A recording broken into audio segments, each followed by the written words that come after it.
Welcome friends. आज हम प्रश्नावली 6.2 का प्रश्न संख्या 3 करेंगे। हमारा प्रश्न है आकृति में, यानी हमारे पास एक आकृति दी हुई है। इसमें यदि एल एम समांतर सी बी और एल एन समांतर सी डी हो तो सिद्ध कीजिए कि ए एम बटा ए बी बराबर ए एन बटा ए डी है। ये हमारा प्रश्न है और इस प्रश्न की आकृति हमें दी हुई है। कह रहे हैं कि हमारा एल एम समांतर सी बी है। एल एम हमारा सी बी के समांतर है और एल एन हमारा सी डी के समांतर है। हमें सिद्ध करना है कि जो हमारा ए एम है, ए एम बटा ए बी, ये ए एम और ये पूरा ए बी, ये बराबर ए एन, ये ए एन बटा ए डी, यानी ये पूरा ए डी के बराबर है। हमें ये चीज यहाँ पे दिखानी है। तो जो हमें दिया गया है, सबसे पहले हम उसको लिख लेते हैं। हमें दिया है कि जो हमारा एल एम है वो समांतर है बी सी के। दूसरा दिया है कि हमारा एल एन ये समांतर सी डी के है। और हमें सिद्ध क्या करना है? हमें सिद्ध करना है कि जो हमारा ए एम बटा ए बी ये बराबर है हमारा ए एन बटा ए डी के। ये चीज हमें यहाँ पे सिद्ध करनी है। त्रिभुज एबीसी में आप देखिए, त्रिभुज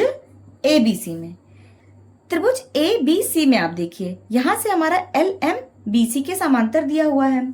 तो यहाँ पे हमारा जो एल एम है वो समांतर बीसी दिया हुआ है। तो अगर हमारा एल एम बीसी के समांतर है तो इस त्रिभुज में देखिए, जो हम इसे रफ में बना लेते हैं एक बार।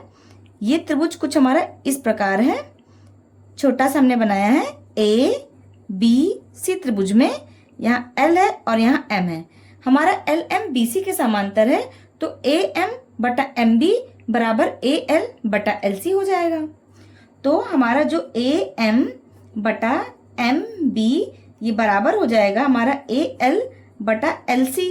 वो भी किससे? प्रमेय 6.1 से, बीपीटी प्रमेय यानी 6.1 से, आधारभूत समानुपातिकता प्रमेय से ये हमारा ऐसा हो जाएगा।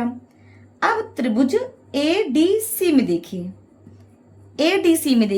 एडीसी में यहां से हमारा एल एन ये सी डी के समांतर दिया हुआ है।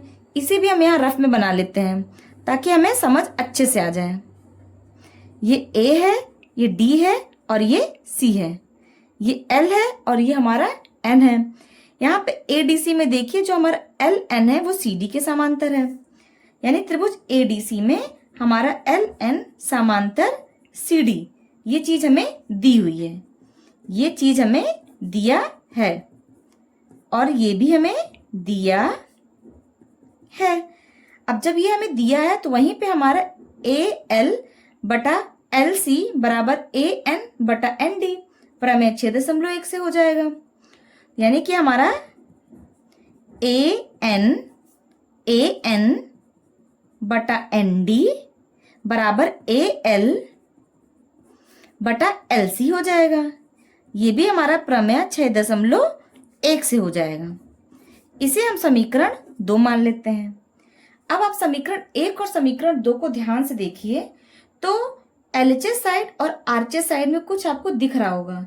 यहाँ भी ए एल बटा एल सी है, यहाँ भी ए एल बटा एल सी है, यानी कि ये दोनों साइड हमारा आरएचएस बराबर है।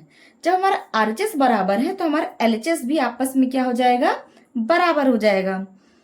समीकरण 1 और 2 द्वारा, समीकरण 1 और 2 द्वारा में हमने क्या देखा कि हमारा ए एम बटा एम बी, हमारा ए एम बटा एम बी ये बराबर हो जाएगा ए एन बटा एन डी के। हमारा ये दोनों आपस में क्या हो जाएगा? बराबर हो जाएगा। चूंकि हमें क्या सिद्ध करना है? ए एम बटा ए बी करना है और यहाँ पे हमारा क्या दिया है? एम बी दिया हुआ है। इसके लिए हम क्या करेंगे? इसको पलट देंगे। इसके लिए हमने क्या किया? इसको पलट दिया। इसे हमने एम बी बटा ए एम कर दिया, बराबर एन डी ऊपर चला गया बटा ए एन आ गया। अब दोनों साइड हम क्या करेंगे? +1 जोड़ देंगे। हम दोनों साइड +1 जोड़ देंगे, यानी कि एम बी बटा ए एम प्लस 1 इधर भी कर देंगे, एन डी बटा ए एन प्लस 1 इधर भी कर देंगे। हमारा कोई फर्क नहीं पड़ेगा, क्योंकि जब यहाँ से 1 से 1 हमारा फिर कैंसिल आउट हो जाएगा, फिर से जब ये हमारा ऊपर वाला आ जाएगा, यानी इस तरह हम लिख सकते हैं। अब आप ध्यान से देखिए तो यहाँ पे लासा क्या आएगा, हमारा ए एम लासा आएगा। यहाँ से एम बी आ गया प्लस ए एम गुणा 1 बराबर ए एम बराबर यहाँ लासा हमारा ए एन आ गया, N D plus A N गुणा 1 बराबर ए एन आ गया।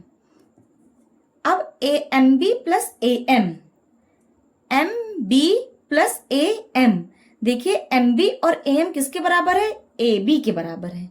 जो हमारा एम बी छोटा वाला और ए एम ये दोनों जोड़ेंगे तो ये हमारा ए बी के बराबर आ रहा है, यानी कि M B plus A M ये हमारा ए बी हो गया बटा ये हमारा ए एम बच रहा है तो हम यहाँ पे ए एम लिख देंगे बराबर N D plus A N, N D plus A N, N D और ए एन हमारा किसके बराबर हो गया, ए डी के बराबर हो जाएगा। तो ये हमारा ऊपर ए डी बटा ए एन हमारा नीचे है तो हम ए एन नीचे लिख देंगे। अब इसे हम फिर से इसको पलट देते हैं तो ये ए एम बटा ए बी बराबर ए एन बटा ए डी, और यही चीज हमें सिद्ध करनी थी, यही चीज हमें सिद्ध करनी थी और ये इसका हमारा आंसर हो जाएगा।